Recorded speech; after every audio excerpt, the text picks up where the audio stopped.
Assalamualaikum warahmatullahi wabarakatuh. Hai kelas, semangat pagi semuanya. Pada video pembelajaran kali ini kita akan mempelajari materi prakarya dan kewirausahaan kelas 11 semester 1. Kita akan memasuki pada bab 1, yaitu kerajinan bahan lunak dan wirausaha. Indonesia memiliki kekayaan alam yang berlimpah. Kekayaan alam ini menghasilkan bahan alam yang dapat dimanfaatkan sebagai produk kerajinan. Kegiatan membuat kerajinan berawal dari dorongan kebutuhan manusia untuk membuat alat atau barang yang diperlukan dalam kehidupan sehari-hari. Oleh karena itu, produk kerajinan berorientasi pada aspek fungsional.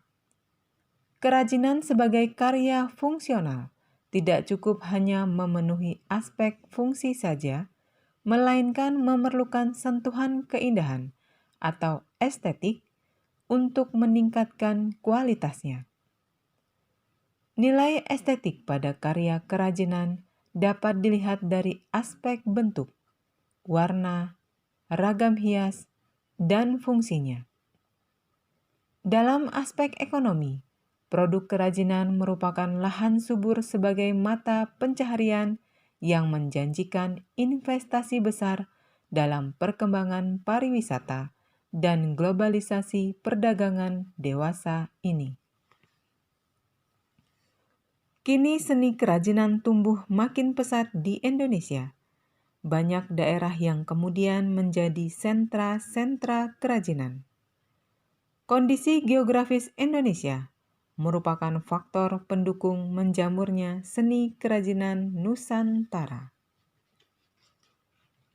Oke kelas, kita masuk ke dalam submateri A, yaitu produk kerajinan dari bahan lunak. Produk kerajinan lebih banyak memanfaatkan bahan-bahan alam seperti tanah liat, serat alam, kayu, bambu, kulit, logam, batu, rotan, dan lain-lain. Ada juga yang memanfaatkan bahan sintetis sebagai bahan kerajinan seperti limbah kertas, plastik, dan karet. Pembuatan produk kerajinan di setiap daerah memiliki jenis kerajinan lokal yang menjadi unggulan daerah. Misalnya, kasongan dari daerah istimewa Yogyakarta. Sumber daya alam yang banyak tersedia, yaitu tanah liat. Kerajinan yang berkembang adalah kerajinan keramik. Palu, Sulawesi Tengah. Sumber daya alamnya banyak menghasilkan tanaman kayu hitam. Kerajinan yang berkembang berupa bentuk kerajinan kayu hitam. Kapuas, Kalimantan Tengah. Sumber daya alamnya banyak menghasilkan rotan dan getah nyatu, sehingga kerajinan yang berkembang adalah anyaman rotan dan getah nyatu. Secara umum, jenis bahan dasar produk kerajinan dapat dibagi menjadi dua kelompok, yaitu produk kerajinan dari bahan lunak dan produk kerajinan dari bahan keras.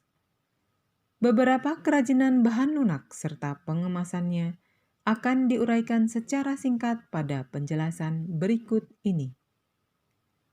Namun, materi yang diuraikan di sini merupakan contoh saja. Kalian dapat mempelajarinya sebagai pengetahuan dan diharapkan dapat mengeksplorasi pengetahuan lainnya sebagai bahan pengayaan. 1. Pengertian kerajinan dari bahan lunak. Kerajinan dari bahan lunak merupakan produk kerajinan yang menggunakan bahan dasar yang bersifat lunak. Beberapa bahan lunak yang digunakan dalam pembuatan produk kerajinan yaitu seperti berikut. A. Bahan lunak alami. Bahan lunak alami adalah bahan lunak yang diperoleh dari alam sekitar dan cara pengolahannya juga secara alami, tidak dicampur maupun dikombinasi dengan bahan buatan. Contoh bahan lunak alami yang kita kenal adalah tanah liat, serat alam, dan kulit. B. Bahan lunak buatan. Bahan lunak buatan adalah bahan untuk karya kerajinan yang diolah menjadi lunak. Beragam karya kerajinan dari bahan lunak buatan dapat dibuat berdasarkan bahan yang digunakan. Bahan-bahan yang digunakan bisa berupa bubur kertas, gips, fiberglass, lilin, sabun, spons, dan sebagainya. Oke kelas, di bagian kedua, yaitu aneka produk kerajinan dari bahan lunak. Produk kerajinan dari bahan lunak sangat beragam, mulai dari karya kerajinan yang digunakan untuk kebutuhan fungsi pakai dan karya kerajinan untuk hiasan. Berikut ini contoh produk kerajinan dari bahan lunak. A. Kerajinan tanah liat. Kerajinan yang terbuat dari bahan tanah liat sering dikenal orang dengan kerajinan keramik. Kerajinan keramik adalah karya kerajinan yang menggunakan bahan baku dari tanah liat yang melalui proses sedemikian rupa: dipijit, batsir, pilin, pembakaran, dan glasir, sehingga menghasilkan barang atau benda pakai dan benda hias yang indah. Contohnya, gerabah, vas bunga, guci, piring. Indonesia memiliki aneka ragam kerajinan keramik dari berbagai daerah yang memiliki ciri khas pada keunikan bentuk, teknik hingga ragam hias yang ditampilkan. Kekayaan hayati di Indonesia telah menginspirasi keindahan dan keunikan bentuk kerajinan keramik menjadi keramik Nusantara yang memiliki karakteristik tersendiri dan berbeda dengan keramik Cina, Jepang, dan negara lainnya. B. Kerajinan serat alam. Bahan-bahan serat alam dapat menghasilkan kerajinan tangan yang beraneka ragam. Misalnya tas, dompet, topi, alas meja, tempat lampu.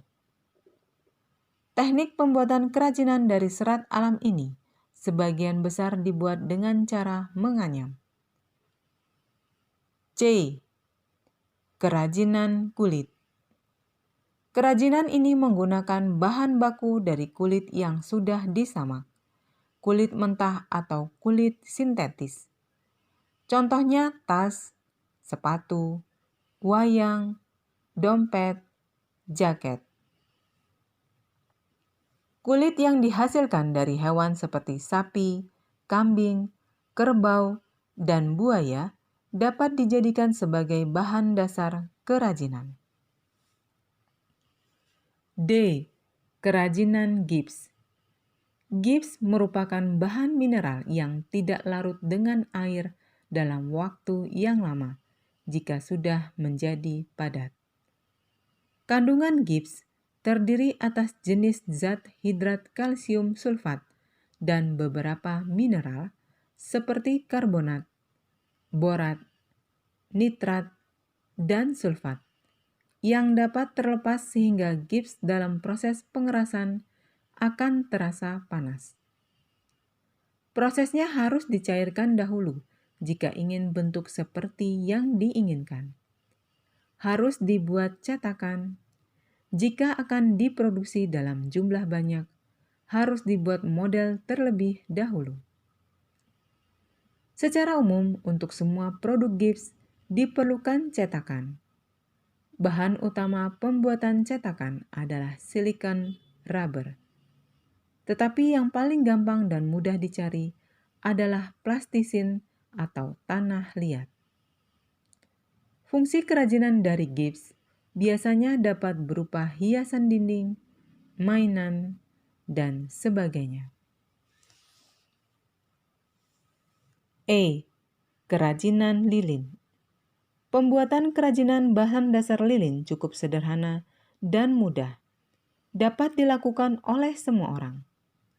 Jika kita akan mengubah bentuknya menjadi benda kerajinan yang unik, tentunya perlu dicairkan dengan proses pemanasan di atas api atau kompor. F. Kerajinan sabun. Kerajinan dari sabun sangat unik. Bahan yang diperlukan adalah sabun batangan. Sabun dapat diolah dengan dua cara, yaitu pertama, mengukir sabun yang menghasilkan karya seperti binatang, buah, dan flora ukiran.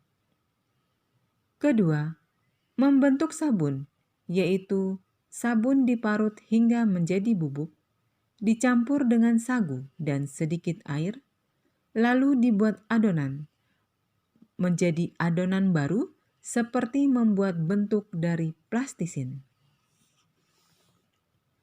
G. Kerajinan bubur kertas. Sisa-sisa kertas dapat dimanfaatkan untuk beraneka ragam karya kerajinan.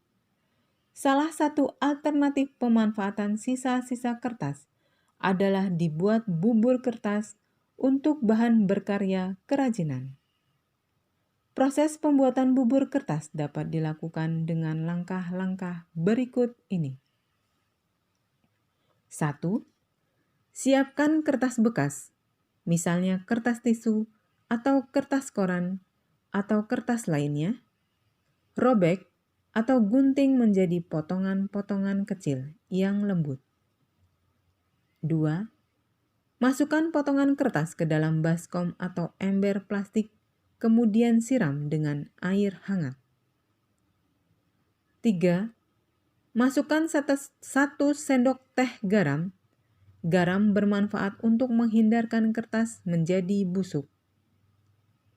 4.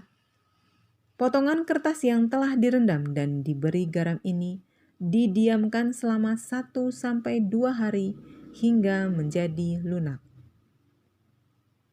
5.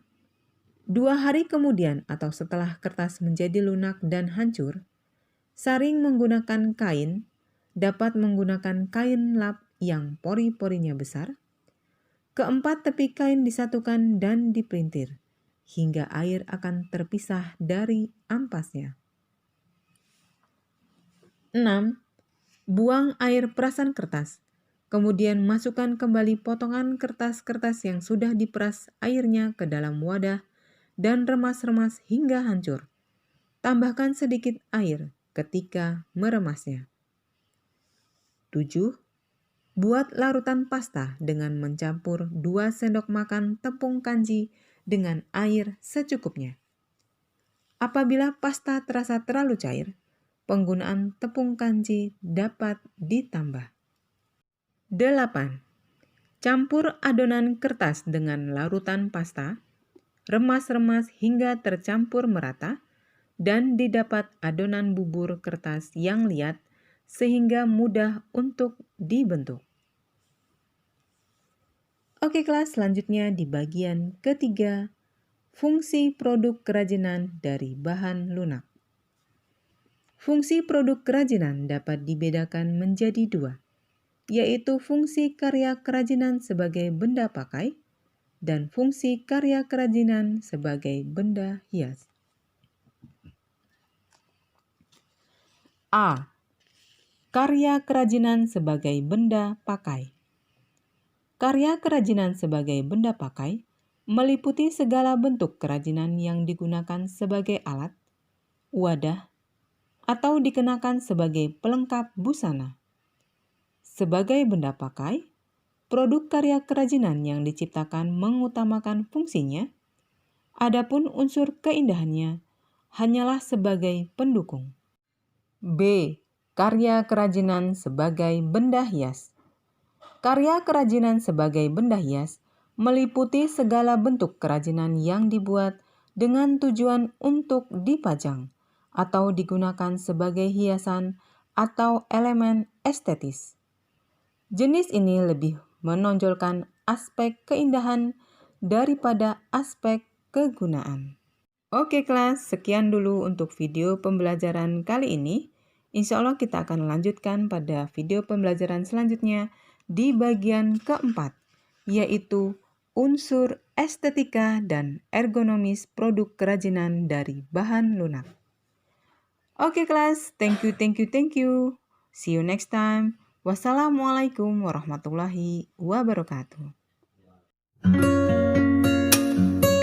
Bagi yang belum klik subscribe-nya ya. Dan klik tanda loncengnya agar tidak ketinggalan video-video saya selanjutnya. Terima kasih.